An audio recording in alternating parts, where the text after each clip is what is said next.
Tehran میں تھے، جناب ایڈوارڈو اونیلی، جناب رفسنجانی اور دیگر لوگوں کے ہمراہ اس ملاقات میں واحد غیر ملکی تھا کہ جس کی پیشانی کا امام خمینی رحمت اللہ علیہ نے بوسہ لیا تھا۔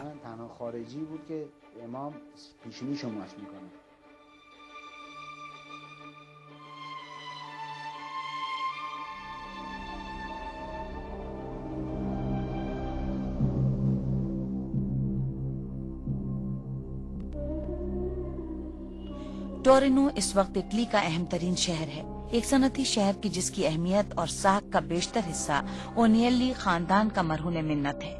اونیلی خاندان کا شمار ٹورینو کے قدیم ترین خاندانوں میں ہوتا ہے۔ شہر کے اکثر اقتصادی ادارے اور کارخانے ان کی ملکیت ہیں۔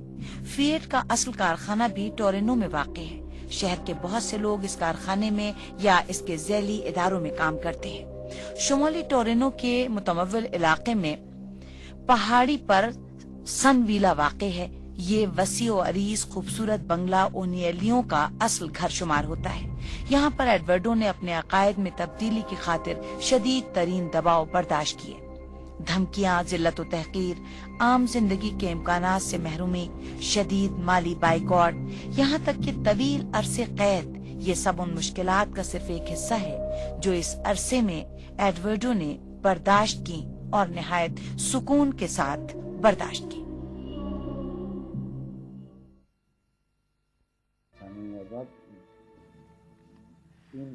قبول اسلام کے باعث ایڈوارڈو کو اس قدر مسائل اور مشکلات کا سامنا کرنا پڑا کہ بعض مسلمان جنہیں میں جانتا ہوں ایڈوارڈو کے بارے میں بات کرتے تو کہتے تھے کہ وہ مسلمان رہتے ہوئے بھی عیسائیوں جیسی کچھ حرکتیں کر سکتا ہے، لیکن مجھے نہیں لگتا۔ میں جانتا ہوں کہ وہ مکمل طور پر مسلمان ہو چکا تھا۔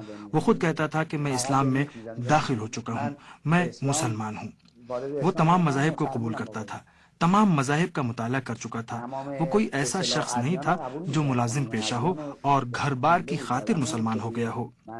ان سب باتوں کے برخلاف جو ہم سوچتے ہیں، وہ ایسا شخص تھا جو طاقت کے سرچشمے سے اسلام کی جانب آیا۔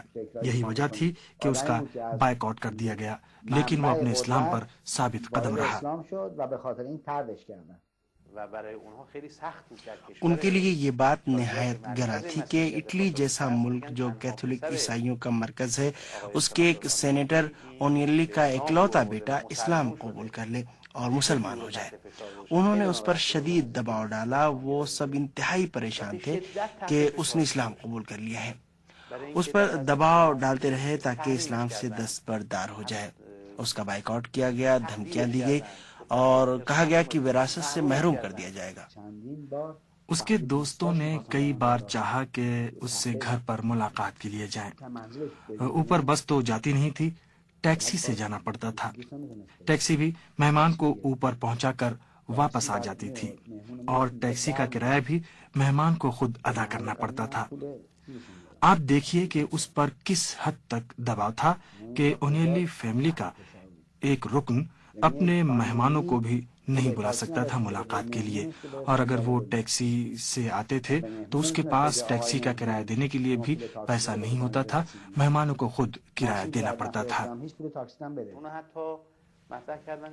یہاں تک کہ کہتے ہیں اسے پاگل تک قرار دیا گیا اور زبردستی اسپتال کے نفسیاتی وارڈ میں داخل کرایا گیا، خصوصی وارڈ میں۔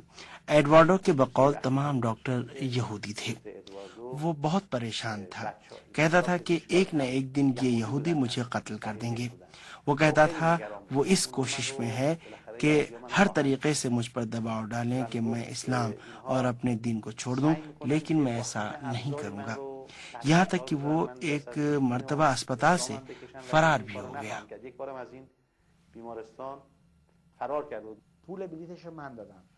اس کے ٹکٹ کے پیسے میں نے دیے۔ جب ہم ٹکٹ لینے ایران ایئر کے دفتر گئے تو انہوں نے ہم سے کہا کہ ان صاحب کو ہم ٹکٹ فروخت نہیں کر سکتے۔ میں نے کہا کیوں ٹکٹ نہیں دیں گے؟ یہ ہمارے ملک کی فضائی کمپنی ہے۔ یہ رہا میرا پاسپورٹ اور یہ صاحب میرے مہمان ہیں، میں پیسے دوں گا۔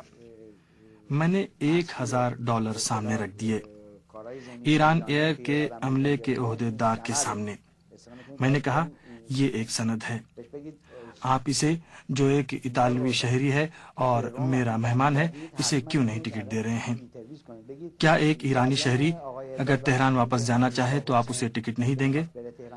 بعد میں پتا چلا کہ ایڈوارڈو کے والد کے سیکریٹری نے ٹیلی فون کر کے کہا تھا کہ اس شخص کو یعنی ایڈوارڈو کو ٹکٹ نہ دیا جائے۔ روم میں ایران ایئر کے نمائندہ دفتر کے عہدیداروں نے اس واقعے کی تصدیق تو کی، لیکن کمپنی کی ساکھ کو پہنچنے والے ممکنہ نقصانات کے خوف سے سینیور روزا سے انٹرویو کی اجازت نہیں دی۔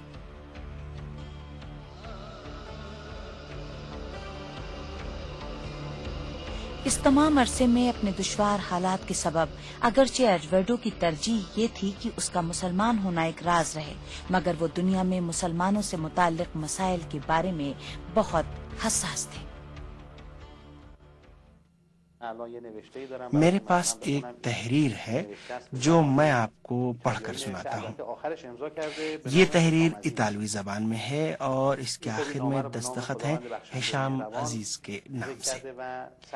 اس کا آغاز خدائے غفور و رحیم کے نام سے کیا گیا ہے اور اس میں ہشام عزیز نے قرآن مجید کی ایک سورت کی تفسیر کی کوشش کی ہے۔